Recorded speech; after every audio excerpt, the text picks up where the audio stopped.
Olá, o Unesp Notícias de hoje fala sobre a Semana da Diversidade em Bauru. Você vai ver também a situação no pronto-socorro infantil.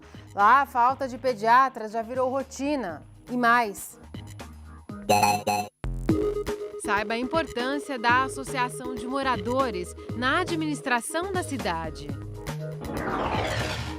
O projeto leva estudantes universitários a sentir as dificuldades enfrentadas por deficientes.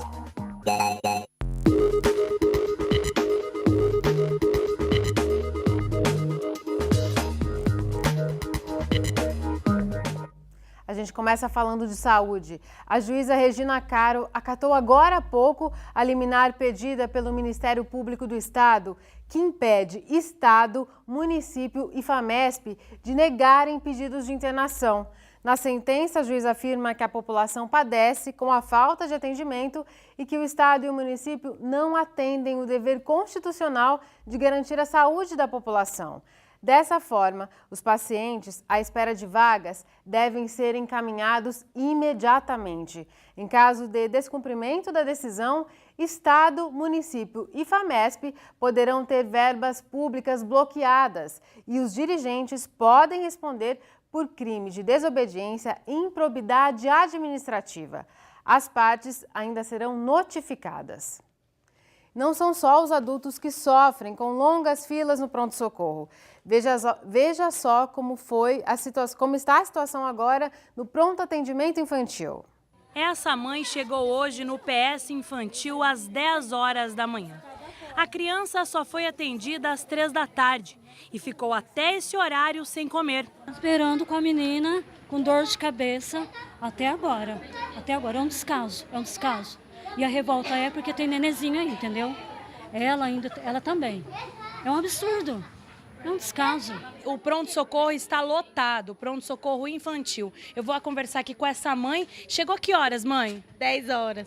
E agora, quase 13h30, não foi atendida? Não, só na triagem. Eu acho isso uma pouca vergonha. Porque minha filha tá doente, eu perdi um dia de serviço, ela vai perder a creche. Porque uma médica no pronto-socorro, pra quem faz UPA aqui em Bauru? Se a pessoa não vai atender.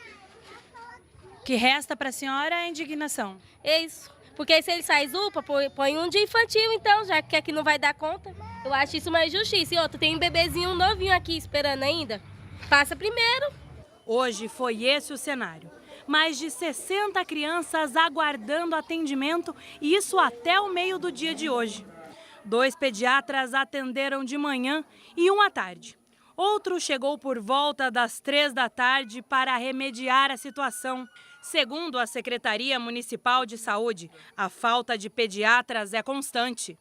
É uma rotina e uma realidade. Nós temos poucos pediatras para poder fazer a cobertura total de todos os dias.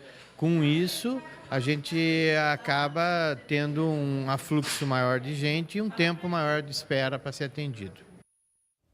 E falando ainda dos gargalos na saúde em Bauru, o aluguel de leitos na rede privada não deve sair tão cedo. A Justiça Federal negou o pedido de liminar da Prefeitura para a revisão das verbas do Sistema Único de Saúde, o SUS. Como noticiamos, o município tenta receber dinheiro que atualmente é repassado ao governo do estado. O pedido da Prefeitura era para que fossem passados recursos do Fundo Nacional diretamente para o Fundo Municipal de Saúde. Com esse dinheiro, segundo a Prefeitura, seria possível contratar leitos em hospitais particulares. O Palácio das Cerejeiras já informou que vai recorrer.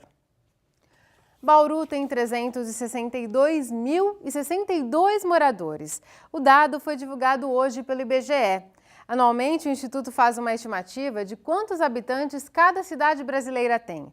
De acordo com a pesquisa, já somos 201 milhões de brasileiros. Daqui a 47 anos, em 2060, seremos cerca de 218 milhões. Patamar bem semelhante ao previsto para o ano de 2025. Segundo o Instituto, o número de pessoas no país deve aumentar gradativamente até 2044 e depois vai começar a cair. Com tanta gente, é quase impossível deixar a administração das nossas cidades apenas com os políticos.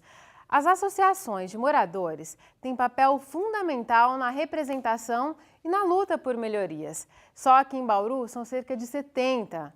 mas a maioria não está registrada. No bairro onde sobram ruas de terra, também falta infraestrutura. No Parque Jaraguá, zona oeste de Bauru, nem todas as mães conseguem vagas na creche municipal mais próxima. É o caso da Diane, desempregada há 2 meses porque não tem com quem deixar a filha Luana, de 5 anos. Eu fiquei dentro de casa com ela. A menina parar na escola, vai aprender como? Não sabe nem escrever a menina. Foi no parquinho ali que ela estudava ali, também não tem vaga. Tem que ir lá na prefeitura. Não tem como na prefeitura, porque não tem nem passa nem lá. A reivindicação por mais vagas de educação infantil virou uma das bandeiras da Associação de Moradores, que existe desde 95. Benedito, que está na direção há 14 anos, conhece bem os problemas do Jaraguá.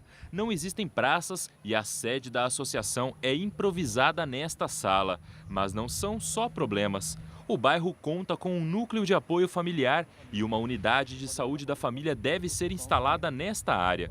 O vice-presidente gosta de falar das conquistas recentes. O que marcou muito o bairro aqui é o asfaltamento de todas as ruas do Jaraguá. E temos também uma conquista boa para o bairro também que nós vemos, o núcleo de apoio familiar, que é o NAF, e o CRAS também, que tem atendimento a famílias desprovidas.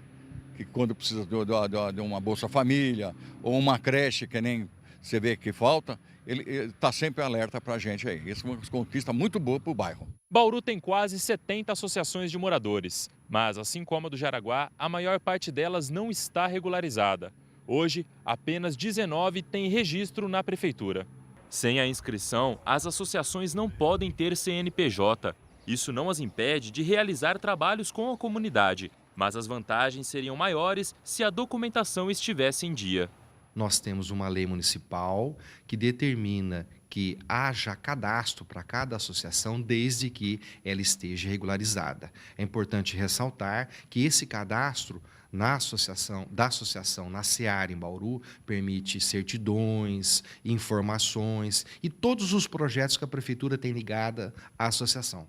Para o secretário das administrações regionais, os moradores começaram a se preocupar recentemente com a regularização.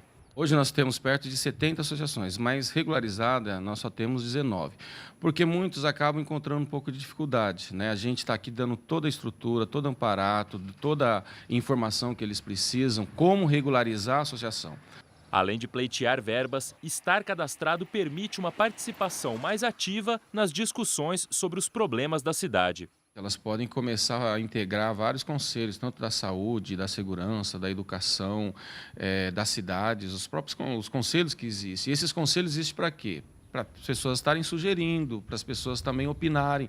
E é importante a gente ter pessoas do bairro, da região, para eles virem nesses conselhos e colocar a visão deles. Então, eles estando regularizados, cadastrados, eles acabam se credenciando para participar desses conselhos.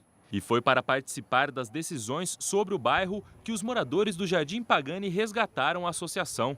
Depois de 15 anos, as atividades foram retomadas em 2009 para evitar que um mini distrito industrial fosse instalado nesta área, bem na entrada do bairro. Para retomar as atividades, eles tiveram que reunir uma série de documentos. Começar não foi difícil, porque tinha essa motivação de barrar o distrito industrial. Mas assim mesmo foi difícil, porque na sequência nós tivemos que resolver uma série de problemas, inclusive legais, para que a nova associação voltasse a funcionar. Agora eles lutam para dar uma cara diferente ao local. Há pelo menos 20 vielas como esta. São passagens para pedestres que atravessam os longos quarteirões. A maior parte não tem nem calçamento, mas a ideia é que um dia todas fiquem parecidas como esta, que tem até jardim. As vielas, quando estavam abandonadas, totalmente abandonadas, muito mato, muita sujeira, muito bichos peçonhentos e inclusive marginais se escondendo nas vielas. Estar em situação regular é um passo importante na luta pelos interesses da comunidade.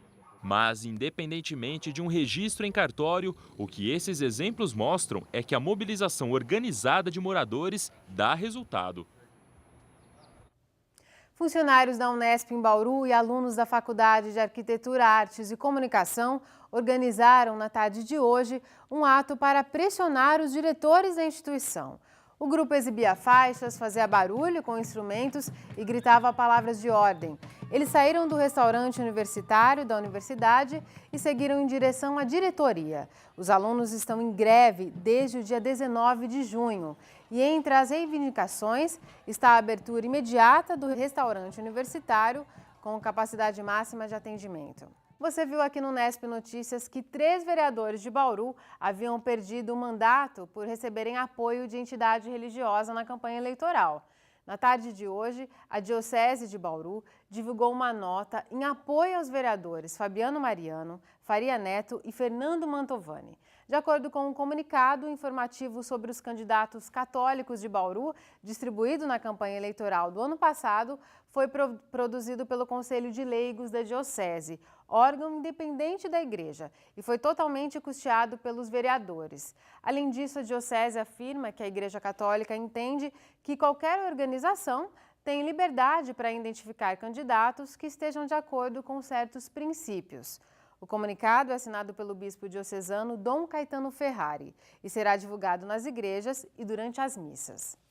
E a respeito do processo eleitoral que envolve os 3 vereadores, nossa produção entrou em contato hoje com o Cartório Eleitoral de Bauru. Segundo o Muniz Sayed, chefe do cartório, o juiz eleitoral de Bauru ainda não recebeu o comunicado do Tribunal Regional Eleitoral, determinando que os suplentes Artêmio Caetano, José Roberto Segala e Miltinho Sardim sejam empossados. Por enquanto, os vereadores permanecem nos mandatos. A gente faz um rápido intervalo. Na sequência, o assunto é a Semana da Diversidade.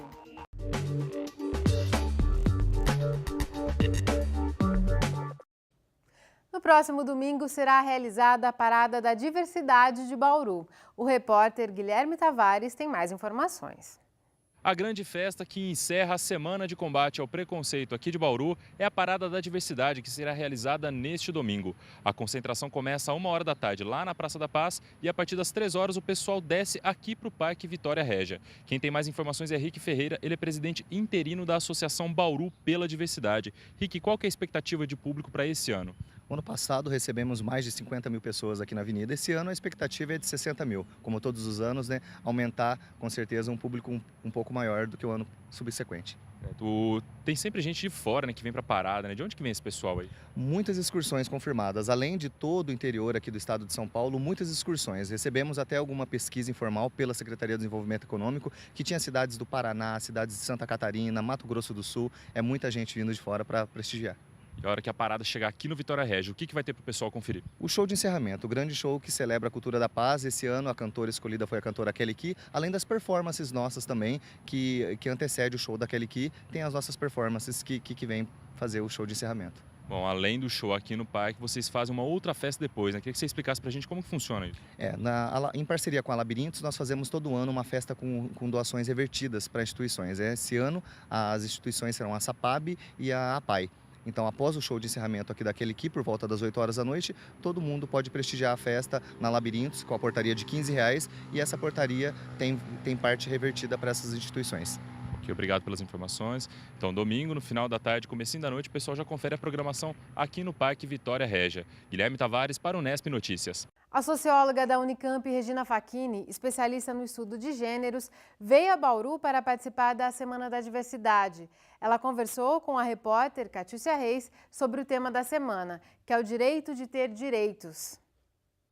Uma das questões muito importantes, né, para a gente conseguir garantir o direito das pessoas é a gente reconhecer que elas têm direitos a ter direitos. E nos casos das pessoas da diversidade sexual e de gênero, né, os LGBT, muitas vezes não se reconhece que elas são pessoas que têm direito a ter direitos. Por quê? Se considera essas pessoas como menos humanas, né? Se considera como se elas tivessem comportamentos que são atribuídos a elas e que não se aplica na realidade, mas que, por conta disso, seria certo negar direito a essas pessoas. Então, por isso que é importante, ainda hoje, a gente discutir essa questão do direito a ter direitos dentro dessa população. Falando especificamente sobre legislação, na sua opinião, qual foi a maior vitória no campo da diversidade, nas leis para os homossexuais? Olha, eu acho que a maior vitória que esse grupo teve foi na década de 80 ainda, quando eles conseguiram tirar a homossexualidade do Código de Doenças do INAMPS, né? E essa é uma conquista que a gente não deve desprezar, até porque hoje em dia a gente tem projetos de lei falando na possibilidade de curar o que não é uma doença, né? Aí, tirando essa conquista, que é de ser reconhecido como pessoas saudáveis, né, e a homossexualidade como uma das possibilidades da diversidade humana, tirando isso, eu acho que o reconhecimento das pessoas poderem constituir famílias e ter suas famílias reconhecidas, né, essa é a segunda grande, né, conquista dessa população. Nos últimos anos é a maior. Ao mesmo tempo que a gente vê esses avanços, a gente vê o Congresso discutindo a cura gay. Parece um pouco contraditório, não é mesmo? Sim, acho que a gente vive um momento no Brasil em que essa questão ganhou visibilidade. E quando ela ganha visibilidade, ela passa a ser debatida e ela vai atrair diferentes pontos de vista, né? Alguns pontos de vista favoráveis, outros desfavoráveis. Eu acho que a única coisa que é importante a gente ter em vista, quando a gente tem esses momentos de debate assim, é que a gente não pode violar direitos humanos, né? A gente não pode afirmar coisas que não são, que não conferem com a realidade das pessoas, de forma a agravar estigmas e a incentivar a violência. No século XIX, se trabalha e se cria a ideia da homossexualidade como uma doença que tinha a ver com você ter uma alma feminina presa num corpo masculino ou vice-versa, né? Uma alma masculina presa num corpo feminino. Ao longo dos anos, essa discussão vai se dando no campo da ciência até que na década de 70, as associações internacionais de psiquiatria vão retirando aos poucos isso dos códigos de doença. Então, aos poucos, né, da década de 70 até a década de 90, isso saiu dos códigos de doença. Não se considera mais doença internacionalmente. Então, não faz nenhum sentido voltar atrás com isso, não é? Nem sob pretexto de garantir tratamento para as pessoas que precisam de tratamento. Porque se elas precisam de tratamento, não é para a homossexualidade, que não é uma doença. Se elas precisam de tratamento, é para o desconforto que elas sentem. Tratar desconforto não é tratar a homossexualidade. Se alguém diz que vai tratar a homossexualidade de alguém, isso é exercício de charlatanismo. E como a gente está falando sobre os direitos, né? Vamos fazer uma comparação. Na sua opinião, Regina, o Brasil é um país que tem leis, uma legislação avançada ou reacionária? Olha, em relação a outros países, depende de quais países, né? Existem países em que a legislação é muito mais avançada, e são vários esses países, não são poucos. E existem países, sim, que a legislação é muito mais reacionária. Existem países que ainda estabelecem penas para quem é homossexual, ou seja, criminalizam a homossexualidade. No Brasil, a gente nunca criminalizou a homossexualidade, pelo menos não no texto da lei, né? As pessoas, muitas vezes, agem para além da lei, né? E querem fazer uma justiça que não existe com as próprias mãos, né?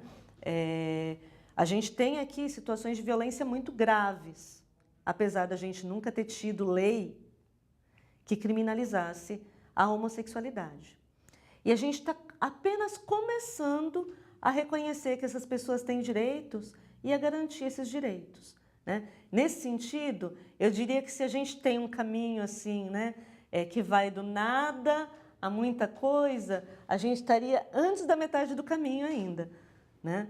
É claro, a gente não estabelece que é crime em lei, mas a gente tem uma sociedade que é muito violenta contra os homossexuais, né? E a gente precisa cuidar disso, né? Isso vai fazer do Brasil um país mais bacana, isso vai fazer de Bauru uma cidade mais interessante de se viver.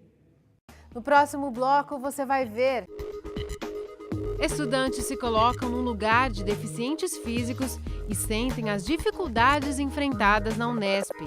Voltamos já.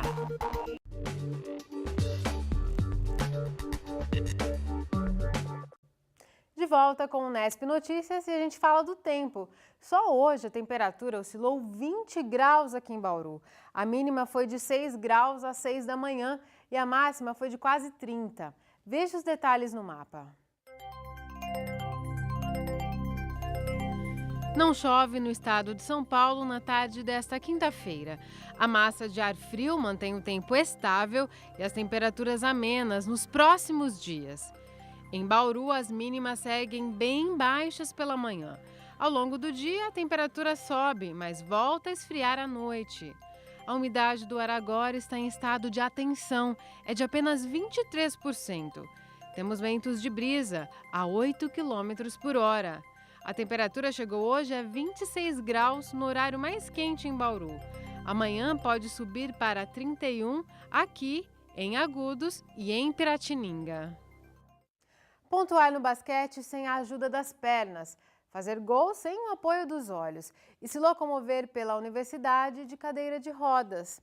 Esse é o projeto Sentindo Unesp. Ontem à tarde, deficientes e universitários dividiram juntos a experiência de superar limites. As cadeiras de roda ocuparam a Unesp em Bauru. Junto com os deficientes, os estudantes passearam pelos mesmos caminhos de sempre, só que sem o apoio das pernas. Muito difícil, né?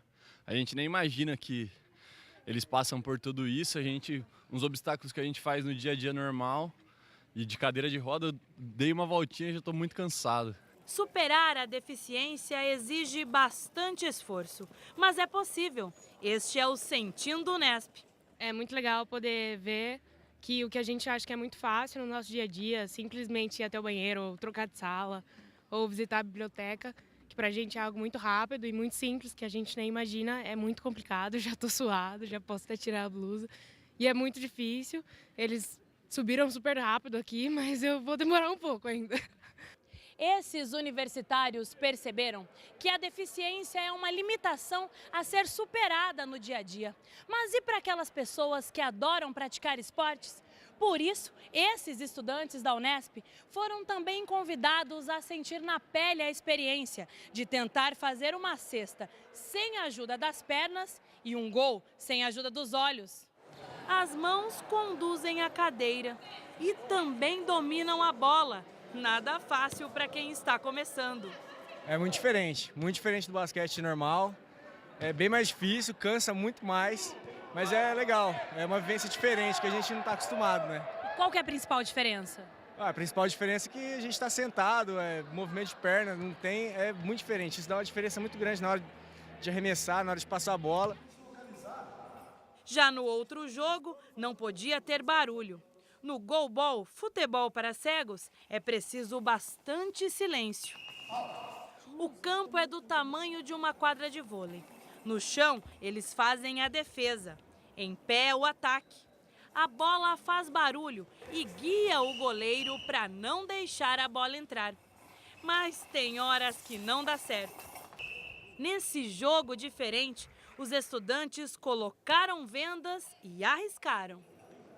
Era difícil sentir a posição no campo e mirar o gol. Você não sabe onde você está, que direção você está jogando. O único sentido que você tem é a audição, né?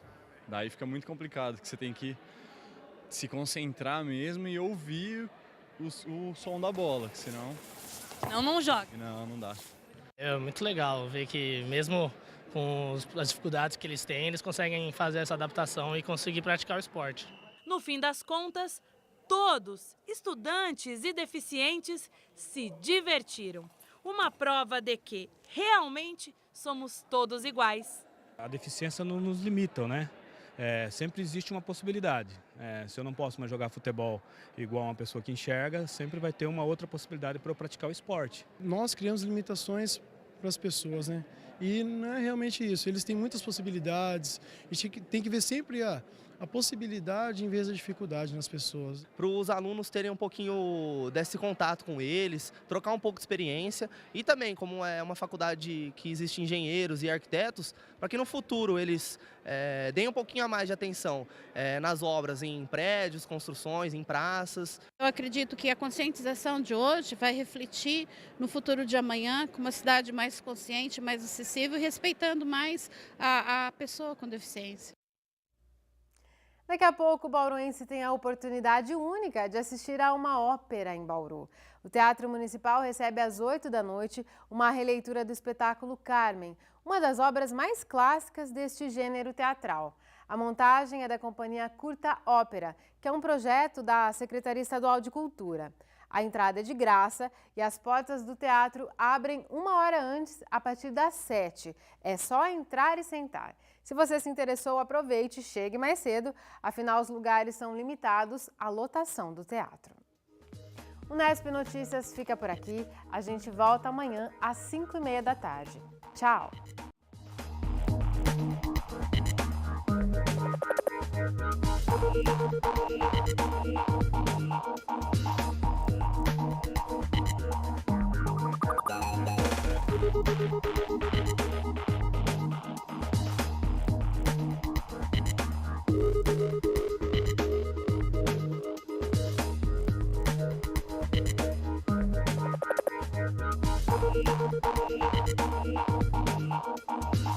Thank you.